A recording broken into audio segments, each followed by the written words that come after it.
I think it's going to happen at a shocking speed. So 1974, we went from everything looks okay to the worst recession since World War II in 4 months. I'm thinking it's going to look similar because of the speed of the monetary tightening, the speed of the rise of prices. So I think we are going to have a very ugly few months, both economically and for markets. The question is what comes next? And that's the key point. If my base case comes into play, which is the Fed pivot, they stop raising rates. They already started suggesting maybe we'll pause in September. My guess is June will be the last hike. And after that, they will say, well, we're just going to see, and we'll see the economy start going down the toilet. And they will start thinking, well, we're not going to do QT now either. So they're not going to start shrinking the Fed balance sheet.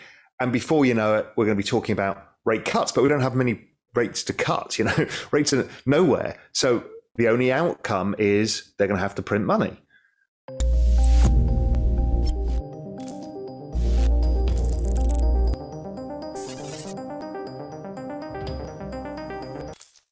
Real Vision CEO and macro guru Raoul Pal is unveiling his latest outlook for crypto as he predicts more pain for both equity and digital asset investors. The former Goldman Sachs executive says the U.S. economy is likely due for a severe correction, which he says will force the Federal Reserve to intervene and support the markets. Hello and welcome to Money Talks. In today's video, Raoul Pal addresses the current global economic conditions, rising inflation, tightening of monetary conditions, and more money printing by the Fed. He believes that a sharp and nasty recession is on the horizon and why most of the people are totally wrong about this Bitcoin bear cycle. Make sure to stick around till the end of this video where Raoul Pal explains why the Fed will pivot and stop raising rates after June 2022 hike. So, without wasting any time, let's dive right into the video. This is about as macro an environment as I've ever seen. And I think most people's read on it is probably wrong right now. So, okay, let's go back and say, I'm going to take you through a history lesson. Good. And then we'll get to today. That's and macro. I'll tell you why I'm concerned. Yeah. So why World War II? World War II was a fascinating period because like COVID, the entire world had basically been stuck at home or been on battlefields. Everyone came back. There was no supply of commodities and goods. Global supply chains were broken and everybody came back and started consuming again. And guess what? Inflation went up to 13% or something, maybe even higher. And that period was fascinating because interest rates went up.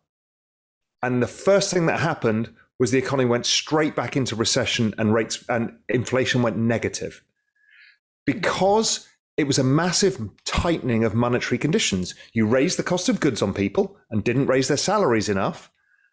People couldn't get the goods that they wanted, exactly like now, and everything collapsed. So we went back into recession, and then eventually some better times. And I'll come back into the 1940s and 50s because I think it's a really important parallel that most people misunderstand. The next time we saw anything remotely like this was 1974. A lot of people tell you it's the 70s again, inflation. Well, the inflation episode we had in the late 70s was driven by demographics. That was the baby boomers entering the workforce all at the same time. It was the largest demand shock the world had ever seen. And we had a supply shock of these oil crisis of the Arab oil embargo. That's not repeating now. What is actually more similar is 1974. 1974 was the Arab oil embargo. The price of oil tripled and interest rates went up. Inflation shot up. And the immediate effect was the economy went down the toilet. A growing chorus of economists and financial experts predict that the U.S. is headed into a recession, defined as 2 sequential quarters with a significant, pervasive decline in economic activity. Past recessions have been marked by widespread layoffs, bankruptcies, higher borrowing costs, and turbulence in the stock market. Almost do not pass go. The stock market fell 50%. And the ISM survey, which is a good guide to the business cycle, it's the Institute of Supply Managers survey. Anytime it crosses below 50, suggests the economy is getting weak. a recession comes at about 47. It hit 30, which was the lowest in all history. And it happened in a space of 4 months. It went from roughly where it is today, which is around 55, and went to the lowest level in 4 months, based on exactly the same kind of setup we've got now. Soaring inflation may be pushing the U.S. economy into recession. Last week's 0.75% interest rate hike by the Federal Reserve, the largest increase in nearly 3 decades, aims to counter rampant inflation, which hit a new 12-month peak of 8.6% in May. The Fed's 2 earlier rate hikes in 2022 have done little to slow inflation so far, and economists and financial experts now worry high prices, higher mortgage rates, and expensive credit could usher in a recession. So are you saying that the 70s are now pretty close? Yes, and inflation fell in 1974 afterwards. People are still thinking inflation goes on forever. It did not, and it did not in the 1940s either. Then the next one up is 1984. 1984, we saw an issue where global trade, there was a huge amount of trade disputes. The dollar was pretty strong, like it is now. Interest rates were going up, and inflation was high. And everybody was fearing, looking back and saying, oh, we don't want the early 80s, late 70s again, the inflation. So Volcker was tightening rates too much, and the economy collapsed. It didn't go to recession because the Fed quickly started cutting rates, but the dollar went up a lot more and created a lot more problems. We ended up with the Plaza Accord in 1985 when everybody had to stop the dollar going up from destroying the global economy. Right. So then the next time we see something similar was 2008. 2008, if you remember, the oil price was at $147. Inflation was 6%. The Fed had been cutting into that because the economy was imploding. 2018, exactly the same. Oil prices high, inflation high. The Fed were hiking rates, trying to tighten the balance sheet.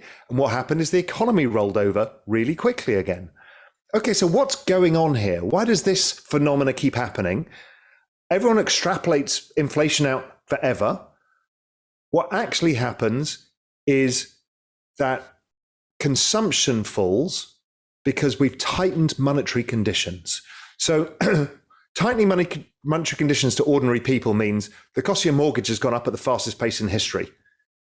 Over a 1-year period, mortgage rates have never risen this fast. So any money you borrowed has suddenly got much more expensive. Your wages haven't kept up with the cost of just basic services like food. So you're actually feeling poorer. So you can't consume as much, and you start not consuming other things. A new paper from the Federal Reserve analyzed 3 economic models to determine the odds of a recession, with mixed conclusions. 2 models showed low risk, but a broader analysis of inflation and unemployment indicators predicts a rise in jobless numbers over the next year, which could lead to a recession. And it's suggesting that if we're not careful, we could have a very sharp, nasty recession, meaning kind of a negative 5% GDP recession. It might be short, depending what the Fed does, and we'll come on to that in a bit. So we've got the setup that we've seen many times in the past. We've got the forward-looking indicators, this monetary tightening, suggesting we've got some real pain to come. Then the anecdotal evidence, we're seeing all the tech companies who were bulletproof laying off staff and giving earnings warnings because everybody can't raise prices enough. So their margins are falling and people have overextended. Amazon said, we've hired too many people. They're one of the biggest employers in the United States. Okay, this is not good. But the answer to higher prices is higher prices. And that's what's happened. And everybody's looking around you themselves saying, well, what's going to break? When stuff like this happens, the market goes down, something's going to break. We're looking, what bank is it? What hedge fund is it? The actual answer is, it's the economy. The economy has just broken. And the Fed are going to have to pivot. To assess whether we're in a recession, economic experts have their eyes on gross domestic product, or GDP, the value of all goods and services produced within a country during a specified period, which is a key metric used to gauge economic growth and recessions. In the first 3 months of 2022, the U.S. GDP dropped by 1.4%, When GDP falls during 2 quarters back to back, technically the country is in a recession. To you and me, I think it means a loss of jobs and a loss in your net worth, because it's the falling of asset prices that comes with a recession. Now, what's the possibility of sliding to a depression? So depression, I would suggest, is a much longer, more extended period. I don't think that can happen right now. Now, I don't say that with certainty. I never do. Talking probabilities. The reason being is there's one piece of magic: the Fed balance sheet. The Fed balance sheet disguises all bad things, because what it does is when they print money, it lowers the purchasing power of the dollar. And most of the central banks at the same time do it. And people always think it's going to be inflation is what it leads to. It leads to something much more pernicious and evil, which is the debasement of currency.